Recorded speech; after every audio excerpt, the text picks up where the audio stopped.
warahmatullahi wabarakatuh. Perkenalkan, nama saya Nadia Astriati, mahasiswa Sarjana Terapan Keperawatan tingkat 2A reguler dengan NIM P017203225. Di sini saya akan menjelaskan materi tentang anti korupsi kepada adik-adik yang berada di Poltekkes Kemenkes Bengkulu. Selamat menyaksikan. Korupsi adalah musuh yang harus kita lawan bersama demi masa depan yang lebih baik. Assalamualaikum warahmatullahi wabarakatuh. Waalaikumsalam warahmatullahi wabarakatuh. Waduh, semangat banget ya. Gimana nih kabar rekan-rekan sekalian? Baik. Oke, alhamdulillah sehat ya. Alhamdulillah. Perkenalkan, nama saya Nadia Astriati dari Poltekkes Kemenkes Bengkulu. Di sini saya akan menyampaikan materi tentang anti korupsi. Kira-kira rekan-rekan di sini sudah pada tahu belum apa itu anti korupsi? Belum. Oke, sebelum kita memasuki ke materinya, di sini kakak akan membagikan brosur terlebih dahulu ya. Ya. Baik, Kak.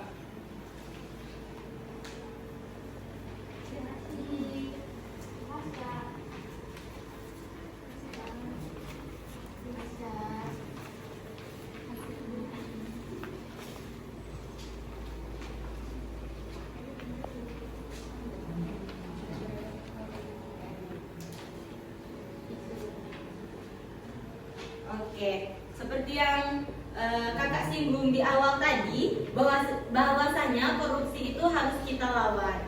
Sepakat? Sepakat. Baik, di sini perlu kawan-kawan ketahui bahwasanya korupsi adalah penyalahgunaan kekuasaan untuk keuntungan pribadi yang seringkali merugikan kepentingan publik. Tindakan ini dapat berupa suap, penggelapan, korupsi ataupun nepotisme, dan biasanya terjadi di sektor pemerintah ataupun swasta. Korupsi menggunakan keadilan sosial, pertumbuhan ekonomi, dan kepercayaan masyarakat terhadap institusi. Di sini ada beberapa bentuk korupsi. Yang pertama itu tadi ada suap, yang kedua itu ada penyalahgunaan atau penggelapan dana ya. Yang ketiga itu ada korupsi, dan yang keempat itu ada nepotisme. Lalu di sini ada dampak dari korupsi. Dampak dari korupsi ini ada 3 dampak. Yang pertama itu karena ekonomi, yang kedua itu sosial, dan yang terakhir itu karena politik ya. Lalu di sini ada upaya pencegahan. Ada 3 upaya pencegahan. Yang pertama itu ada transparansi, dan yang kedua itu ada akuntabilitas, dan yang ketiga itu ada pendidikan. Di sini juga ada peran lembaga anti korupsi. Beberapa peran lembaga dalam menangani korupsi itu ada 6 penanganan. Yang pertama itu ada pencegahan, yang kedua itu ada pengawasan, yang ketiga itu ada penegakan hukum, yang keempat itu ada edukasi dan kesadaran, yang keempat itu ada pelapor, dan yang terakhir itu ada kerjasama internasional. Jadi rekan-rekan sekalian, dapat kita simpulkan bahwasanya anti korupsi adalah penting membangun kesadaran proaktif dan budaya yang menolak praktik korupsi. Korupsi tidak hanya merugikan ekonomi dan keadilan sosial, tetapi juga merugikan kepercayaan masyarakat terhadap institusi. Melalui nilai-nilai seperti integritas, transparansi, dan akuntabilitas, serta peran aktif lembaga anti korupsi, kita dapat bersama-sama mencegah dan memberantas korupsi. Partisipasi masyarakat juga bisa kita ciptakan melalui lingkungan yang bersih dari anti korupsi demi kesejahteraan bersama. Oke, itulah materi yang dapat kakak sampaikan. Kira-kira nih rekan-rekan ada yang mau ditanyakan tidak? Oke, silakan.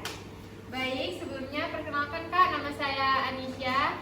Jadi di sini saya ingin bertanya, kan tadi kakaknya udah jelasin kan tentang korupsi dan anti korupsi. Jadi saya di situ minta salah satu contoh anti korupsi itu kayak gimana gitu Kak? Oke, terima kasih Anisha atas pertanyaannya. Oke, masih ada yang mau ditanyakan kira-kira? Oke, yang di belakang ya. Izin memperkenalkan diri Kak, perkenalkan nama aku pada jurusan pidana. Di sini aku ingin bertanya kepada Kak Nadia. Tadi kan udah dijelasin tentang poin-poin nilai anti korupsi. Aku mau nanya, kan salah satu contoh dari korupsi itu ada gratifikasi. Tolong jelaskan gratifikasi dalam lingkungan kampus. Terima kasih. Oke, terima kasih kepada Afifa ya telah bertanya. Baik, di sini kakak akan menjawab pertanyaan dari Anisha terlebih dahulu ya. Pertanyaannya tadi berikan contoh korupsi ya. Oke, jadi korupsi itu sering sekali terjadi di lingkup kampus kita ya. Misal ada teman kita yang fotokopi, itu jumlah fotokopinya itu 12 lembar dengan harga 6.000. Tetapi rekan yang memotokopi ini tadi mengatakan dengan rekan kelompoknya yang lain itu bahwasanya jumlah total keseluruhannya itu ada 10.000. Nah, walaupun sedikit hasil korupsinya itu, tetapi itu bisa dikategorikan dalam korupsi. Bagaimana kepada Anisha, apakah paham? Paham, terima kasih Kak. Oke. Pertanyaan kedua tadi itu tentang gratifikasi dalam lingkup kampus ya. Oke. Nah,